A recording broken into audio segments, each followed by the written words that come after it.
En mayo de 1945, tras la caída del Tercer Reich, Alemania se convirtió en un paisaje de ruinas después de 12 años de dictadura nazi y una guerra devastadora. Sin embargo, la rendición no trajo la paz, sino una nueva fase de violencia y sufrimiento, menos conocida pero igualmente cruel. En Berlín, las tropas soviéticas avanzaban entre edificios destruidos y cadáveres sin sepultar. En la Cancillería, se encontraron los cuerpos de Joseph Goebbels, su esposa y sus 6 hijos, mientras que los restos de Hitler y Eva Braun aún no habían sido identificados. La resistencia alemana se desmoronó, pero la brutalidad continuó. Las filas para obtener alimentos, custodiadas por soldados armados, se transformaron en escenarios de represión. Oficiales alemanes eran descubiertos, despojados de sus ropas y ejecutados. En los sótanos, se acumulaban cuerpos anónimos, y las agresiones sexuales contra mujeres alemanas se volvieron una constante en medio del caos. En Bohemia y Moravia, las represalias fueron aún más intensas. Las familias de origen alemán fueron marcadas, expulsadas y encarceladas sin juicios.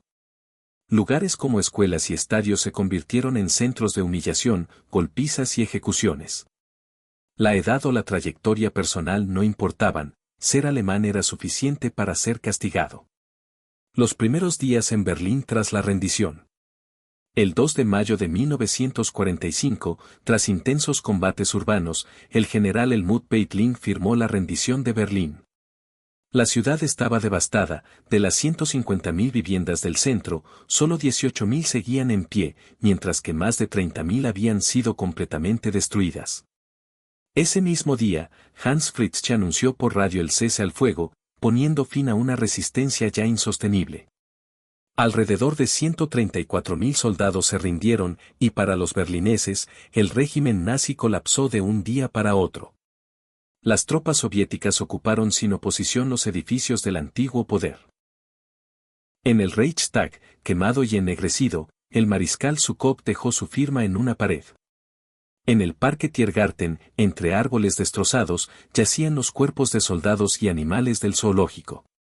En una torre antiaérea, usada como refugio improvisado, se amontonaban cadáveres, uniformes sucios, botellas vacías y documentos esparcidos. El saqueo se intensificó tras la caída de la ciudad. Los soldados irrumpían en casas en busca de comida, objetos valiosos o ropa. Lo que no podían llevarse, lo destruían sin miramientos, vitrinas rotas, muebles quemados y fuegos inexplicables marcaban el paisaje. Aunque al principio muchos temían a los estadounidenses, pronto quedó claro que la amenaza más inmediata estaba dentro de sus propios hogares. En barrios como Neukölln, las agresiones sexuales comenzaron incluso antes del fin oficial de los combates. Se estima que unas 20.000 mujeres fueron violadas en Berlín, aunque la cifra real podría ser mucho mayor. Las víctimas no seguían un patrón específico, algunas se escondían en sótanos o altillos, otras aceptaban la protección de un solo soldado para evitar ataques múltiples. Con el tiempo, las infecciones se propagaron por la falta de medicamentos y los embarazos no deseados aumentaron. Hacia 1946, se calculaba que entre 150.000 y 200.000 niños nacieron producto de la ocupación. Muchas mujeres, marcadas por el trauma y el estigma, no lograron recuperarse. El 8 de mayo, mientras en Karlshorst se firmaba la rendición final y los oficiales celebraban con vino confiscado, gran parte de Berlín carecía de agua y alimentos. Los disparos de celebración desataron pánico, pues muchos creyeron que la guerra se reanudaba. Ese mismo día, comunistas alemanes exiliados, liderados por Walter Ulbricht, llegaron desde Moscú. Su prioridad no fue ayudar a la población, sino establecer control político, repartir cargos y silenciar los abusos. Mostrar empatía se consideraba una debilidad ideológica. La purga administrativa se impuso sin juicios, quienes tuvieron vínculos con el régimen nazi fueron destituidos, sus comercios cerrados y sus propiedades confiscadas. Muchos fueron forzados a realizar tareas de limpieza o desescombro sin descanso ni herramientas. Las denuncias se convirtieron en una herramienta de poder, una simple acusación bastaba para ser detenido. Entre las penas comunes estaba el Chippen, trabajos físicos extenuantes bajo vigilancia. Las mujeres, conocidas como Trümmerfrauen, mujeres de los escombros, asumieron la reconstrucción en ausencia de hombres. Formaban cadenas humanas para limpiar ruinas, recuperar ladrillos o despejar calles, muchas veces siendo víctimas recientes de abusos. El hambre dominaba la vida diaria. Las cartillas de racionamiento se distribuían según el trabajo o los lazos familiares, excluyendo a muchos. El mercado negro floreció, donde un pedazo de carne podía costar semanas de salario. La población recolectaba raíces o plantas comestibles en parques. La leche escaseaba, y en los lagos aparecían cuerpos de mujeres no identificadas, algunas víctimas de agresiones, otras de suicidios. Buscar en la basura de los soldados se volvió una práctica común, un limón usado o medio pudín podía significar un día más de vida. Las mujeres que trabajaban en cocinas militares no podían llevar sobras a sus hijos, y si lo intentaban, enfrentaban castigos. Más de 3.000 viviendas fueron expropiadas, y algunas de sus antiguas ocupantes terminaron sirviendo en los hogares de los nuevos protegidos de los ocupantes. Los antiguos campos de concentración, como Auschwitz, Sachsenhausen, Buchenwald, Bergen-Belsen y Dachau, fueron reutilizados por los aliados. Los soviéticos Stable 28 hicieron centros de detención en los mismos lugares donde millones habían muerto. En Dachau, las tropas estadounidenses encontraron miles de cuerpos apilados. La tensión estalló cuando un guardia de las SS intentó resistir, y al menos 40 miembros del personal del campo fueron ejecutados sin juicio. Roosevelt había sugerido que los alemanes solo merecían sopa, mientras Churchill hablaba de atiborrar a Polonia. En este contexto, la ocupación no fue justa ni moderada. La imagen del libertador contrastaba con la realidad de los abusos. En Viena, un monumento soviético fue apodado el del violador desconocido. Aunque algunos soldados ofrecían gestos de bondad, como dar galletas a los niños, la violencia predominaba. En 1946, 1 de cada 6 niños nacidos fuera del matrimonio tenía un padre soviético. La venganza en Bohemia y Moravia. En el antiguo protectorado de Bohemia y Moravia, la caída del régimen nazi desató una ola de represalias. Durante 7 años, checos y eslovacos habían sufrido bajo una ocupación que los consideraba inferiores, con instituciones cerradas, tierras confiscadas y ciudades germanizadas. En lugares como Esnheim y Brno, la población alemana creció artificialmente desde 1938 debido a políticas nazis. En abril de 1945, con la guerra aún en curso, comenzaron las caravanas de colonos alemanes hacia los Sudetes, pero el avance soviético los atrapó.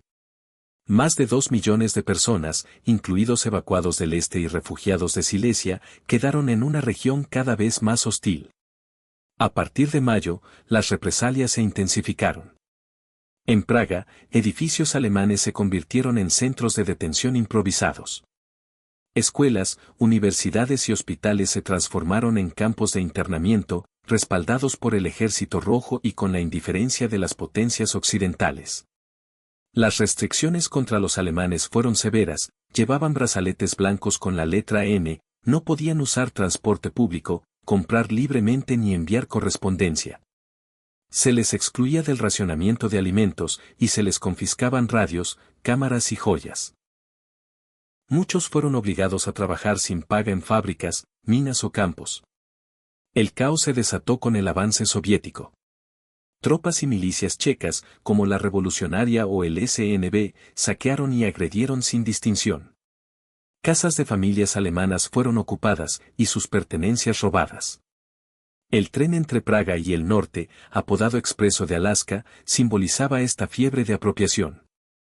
En 1947, los alemanes expulsados estimaron pérdidas de $20.000 millones. Las humillaciones públicas, castigos colectivos y deportaciones forzadas se volvieron rutina. Aunque la violencia sexual fue menor que en Alemania, los rumores de milicianos colaborando con soldados soviéticos para seleccionar víctimas circularon ampliamente. El 5 de mayo, Praga estalló en violencia.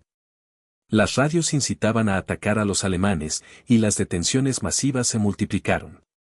Vecinos delataban casas, y figuras como la actriz Margaret Shaw o el rector de una universidad fueron linchados o entregados. Estadios como el Straub albergaban hasta 15.000 detenidos, donde se organizaban cacerías humanas o ejecuciones en baños. En hospitales como Motol, adolescentes eran golpeados diariamente. En un antiguo burdel convertido en prisión, los reclusos eran desnudados y maltratados hasta el límite. Las mujeres checas que tuvieron relaciones con alemanes también enfrentaron castigos públicos, incluyendo violaciones. Sin embargo, hubo gestos de humanidad. Algunos checos y soldados soviéticos arriesgaron sus vidas para proteger a alemanes vulnerables, aunque eran excepciones. En el cine Oko, convertido en prisión, los soldados seleccionaban mujeres cada noche, y quienes intentaban impedirlo eran golpeados. Los niños eran separados de sus madres, y algunas mujeres, sin salida, optaron por el suicidio. En la noche de Pentecostés, mientras una iglesia cercana rezaba por compasión, los gritos resonaban desde un picadero contiguo. Tras Pentecostés, los traslados continuaron hacia lugares como la escuela Skarnorst, ahora un campo de concentración donde las aulas se convirtieron en salas de castigo. En la plaza de San Venceslao, cuerpos desnudos y quemados colgaban de estructuras publicitarias, y los prisioneros eran forzados a arrastrarlos. En distritos como Smichov ascenso de la prisión de Pankrak, ancianas eran marcadas con esvásticas en la frente, rapadas y exhibidas públicamente. En instalaciones como Ajibor Kolín, mujeres jóvenes sufrían abusos repetidos, a veces organizados por colaboradoras locales. Las súplicas a los comandantes soviéticos eran ignoradas, y la violencia se integró al paisaje urbano. A finales de mayo, la violencia se trasladó a Moravia. En Brno, tras caer bajo control soviético el 25 de mayo, figuras prominentes de la comunidad alemana fueron encerradas en el colegio Kaunitz, golpeadas y humilladas. El 30 de mayo, durante la festividad de Corpus Christi, comenzó la Marcha de la Muerte de Brno. Cerca de 25.000 alemanes fueron obligados a marchar bajo la lluvia hacia el campo de Rizov, con ancianos, niños y mujeres embarazadas entre ellos. Quienes no podían seguir el paso eran golpeados o ejecutados. En el campamento, las condiciones eran inhumanas, con tifus propagándose y abusos nocturnos por parte de soldados soviéticos. Se estima que entre 1.000 y 1.700 personas murieron en el trayecto. Los sobrevivientes fueron trasladados a Powelice, cerca de Austria, donde muchos murieron en silos sin ventilación ni agua. En Terezín, el antiguo gueto nazi, los alemanes fueron internados desde mayo de 1945. La Cruz Roja encontró el lugar en una epidemia de tifus. Los nuevos prisioneros enfrentaron agresiones desde su llegada, con pertenencias confiscadas y torturas sistemáticas. Los niños fueron separados, y la prensa mostraba imágenes propagandísticas de normalidad que ocultaban la brutalidad. Con el invierno, las condiciones empeoraron, y los carceleros justificaban los abusos acusando a todos de ser criminales nazis. La desnazificación y la ocupación en Alemania. En la zona estadounidense, la vida estaba marcada por la escasez y la incertidumbre. En Frankfurt, el gobierno militar ocupaba el complejo IG Farben, apodado Gefarbenhaus por el contraste entre el lujo de los oficiales y la miseria de los civiles. Lucius Kla, al mando desde el verano de 1945, buscaba revitalizar la industria alemana para contrarrestar el comunismo, pero la selección de autoridades civiles fue polémica, ya que muchos exfuncionarios nazis retomaron cargos. La desnazificación generó protestas, pues permitía a antiguos afiliados al NSDAP mantener poder. Humillación y autoritarismo. Las tropas estadounidenses requisaban objetos y destruían documentos sin motivo, reforzando su dominio. Las mujeres, en extrema vulnerabilidad, intercambiaban favores sexuales por comida o cigarrillos, dando lugar a unos 90.000 Besatzungskinder, hijos de la ocupación, en la zona estadounidense. En zonas rurales, los niños de padres afroamericanos enfrentaban rechazo y eran enviados a orfanatos. A pesar de la relajación de restricciones en 1945, la brecha social persistía, y la ocupación dejó un legado de resentimiento y contradicciones que moldearían el futuro de la Alemania occidental.